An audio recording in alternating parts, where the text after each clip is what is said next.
Assalamualaikum warahmatullahi wabarakatuh. Perkenalkan, nama saya Arni Nurmayanti yang merupakan mahasiswi program studi Pendidikan Agama Islam Fakultas Tarbiyah dan Keguruan Universitas Islam Negeri Sultan Taha Saifuddin Jambi. Dengan adanya video saya kali ini adalah untuk memenuhi tugas ujian tengah semester pada mata kuliah pendalaman materi Sejarah Kebudayaan Islam yang dibimbing langsung oleh Bapak Fikri MPD. Mengapa sejarah dianggap sebagai guru terbaik? Karena setiap hari kita selalu diingatkan tentang pentingnya masa lalu. Sejarah membentuk kehidupan kita dan tempat kita hidup, baik itu keluarga, bangsa, budaya, bahkan agama yang secara historis merupakan bagian dari masyarakat pada umumnya. Cara kita memahami sejarah membentuk cara kita memandang dunia di masa kini dan mempengaruhi cara kita memahami realitas masa depan. Pemahaman yang tepat tentang bagaimana sejarah membentuk masa kini dan masa depan sangat penting untuk memahami segala peristiwa yang terjadi di sekitar kita sekarang ini. Wilayah pembelajaran sejarah kebudayaan Islam dengan titik sentral pembahasannya adalah Nabi Muhammad SAW. Maka untuk memudahkan membahasnya, menggunakan pendekatan periodeisasi yang terbagi menjadi 5 periode sejarah umat Islam. Dalam hadis Nabi telah dengan jelas menyampaikan bahwa memang periode kehidupan manusia setelah datangnya Islam terbagi menjadi 5 zaman. Periode pertama adalah zaman kenabian An-Nubuwah, di mana pada zaman itu Islam yang turun di Jazirah Arab datang sebagai agama yang membawa hidayah bagi manusia. Pada masa itu bertepatan pula dengan kemajuan dan perkembangan kerajaan Persia di timur dan Romawi di barat yang kekuasaannya membentang hampir meliputi sebagian besar wilayah dunia. Kemudian zaman kenabian ini selesai ditandai dengan wafatnya Rasulullah pada tahun 11 Hijriah. Kemudian fase kedua setelah An-Nubuwah adalah fase khilafah ala minhaj An-Nubuwah. Kata khilafah artinya adalah pengganti, maka makna fase khilafah ala minhaj Nubuwah adalah periode di mana umat Islam dipimpin oleh pengganti Rasulullah yang masih berada pada jalan minhaj kenabian. Dan khilafah ala minhaj Nubuwah ini berlangsung selama 30 tahun sebagaimana yang beliau sabdakan. Kekhilafahan umatku selama 30 tahun, kemudian setelah itu adalah masa kerajaan. Hadis riwayat Abu Daud. Maka dari hadis tersebut, khilafah ala minhaj an-nubuwah berakhir pada tahun 41 Hijriah saat Khalifah Hasan bin Ali radhiyallahu an yang saat itu hanya memegang kekuasaan selama 6 bulan menyerahkan kepemimpinannya kepada sahabat Muawiyah bin Abu Sufyan radhiyallahu an. Fase berikutnya setelah periode kedua berakhir adalah fase kerajaan yang menggigit atau Mulkan Adon. Dalam fase ini umat Islam dipimpin oleh dinasti kerajaan yang sudah bukan lagi khilafah. Meskipun dalam buku-buku sejarah masih cukup banyak yang menyebutkan sebagai masa khalifah, raja atau pemimpin umat Islam pada masa itu masih memegang teguh Al-Quran dan Sunnah sebagai undang-undang dan paduan hidup. Banyak raja yang zolim dan terlahir pada masa itu, namun juga yang tak sedikit raja yang arif yang mampu membawa agama Islam jaya sehingga sentosa di muka bumi ini.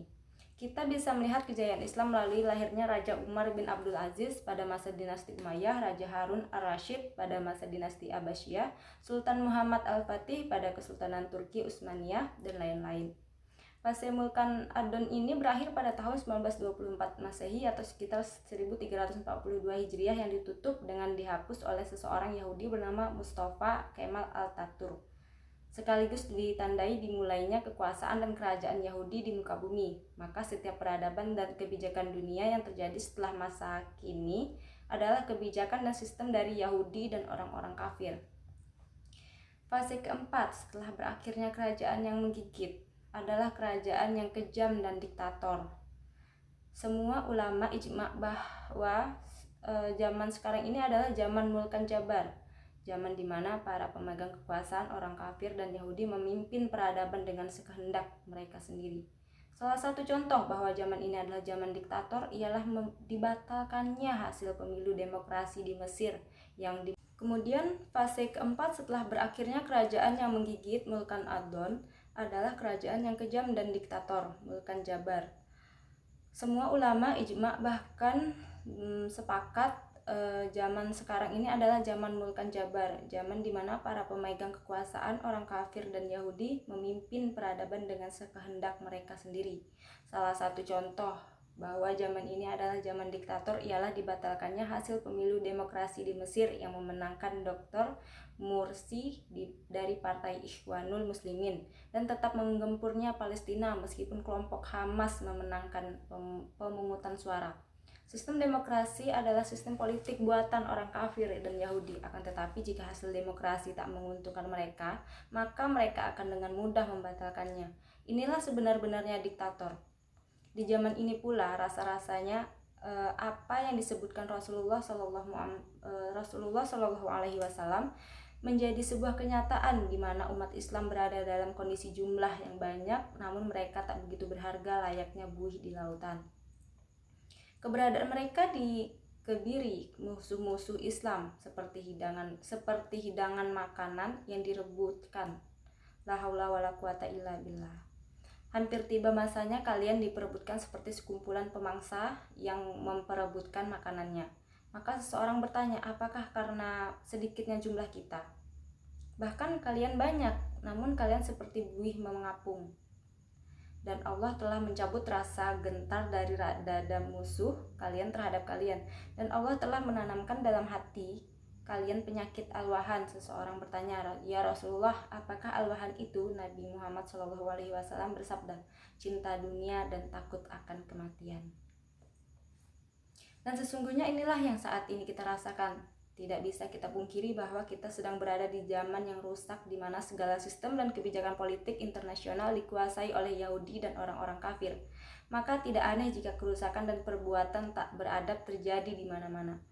Tetapi apa yang tengah kita alami sekarang ini memang harus terjadi sebagai suatu sunnatullah, suatu cara pengaturan Allah untuk menyeleksi siapa di antara orang-orang yang mengaku beriman, memang bersungguh-sungguh beriman. Allah tidak akan memberikan kemenangan bagi umat Islam sebelum mereka mengalami penempatan yang semestinya, sampai derajatnya meningkat dari kaum muslimin menjadi kaum mukminin. Pada tahap ini yang diperlukan adalah orang-orang yang beriman, yang mampu menahan diri sambil terus membina pribadi dan keluarganya, serta umat di sekelilingnya bersiap siaga menghadapi masa-masa kritis, yakni masa peralihan yang dalam banyak hadis digambarkan sebagai fase huru hara, fase akhir zaman. Suatu peralihan yang boleh jadi harus ditebus dengan pengorbanan darah dan air mata. Namun kabar baiknya, Allah akan menukar keadaan yang menakutkan ini menjadi keadaan aman sentosa, sebagaimana dijanjikan dalam surah An-Nur ayat 55 dan hadis Imam Ahmad yang telah dikutip di awal muhasabah ini. Inilah kondisi di zaman kelima, zaman akhir, sebuah kondisi ketika bumi manusia adalah bumi yang seluruh negerinya penuh berkah, adil, makmur, aman sentosa, bebas dari rasa lapar dan aman dari segala rasa takut. Allazi amahum min ju'i wa amanahum min khauf. Sebagaimana dijanjikan dalam surah An-Nur ayat 55 dan hadis Imam Ahmad yang telah dikutip di awal muhasabah ini, inilah kondisi zaman kelima, zaman akhir, sebuah kondisi ketika bumi manusia adalah bumi yang seluruh negerinya penuh berkah, adil, makmur, aman sentosa, bebas dari rasa lapar dan aman dari segala rasa takut. Allazina at'amahum min ju'i wa amanahum min khauf. Bumi yang seluruhnya adalah baldatun thayyibatun wa rabbun ghafur. Pilihan itu adalah di tangan kita sendiri. Apakah kita akan menjadi sekelompok orang yang turut menjadi pemain dan perjuang kemenangan agama Islam, atau menjadi kelompok yang fobia terhadap hadirnya zaman kelima ini, zaman khilafah yang tegak di atas manhaj kenabian, atau jangan-jangan kita akan menjadi penonton yang hanya bisa menyaksikan pergulatan akhir zaman. Selamat berjuang. Anggaplah segala bentuk kezaliman yang terjadi di muka bumi sekarang ini sebagai badai yang harus dihadapi. Karena terkadang Allah sembunyikan matahari, kemudian Dia datangkan kilat, bahkan petir. Kita pun menangis dan bertanya-tanya, kemanakah hilangnya cahaya? Rupa-rupanya Allah hadiahkan kita pelangi. Demikianlah yang dapat saya sampaikan. Lebih kurang saya mohon maaf. Wabillahi taufik wal hidayah. Assalamualaikum warahmatullahi wabarakatuh.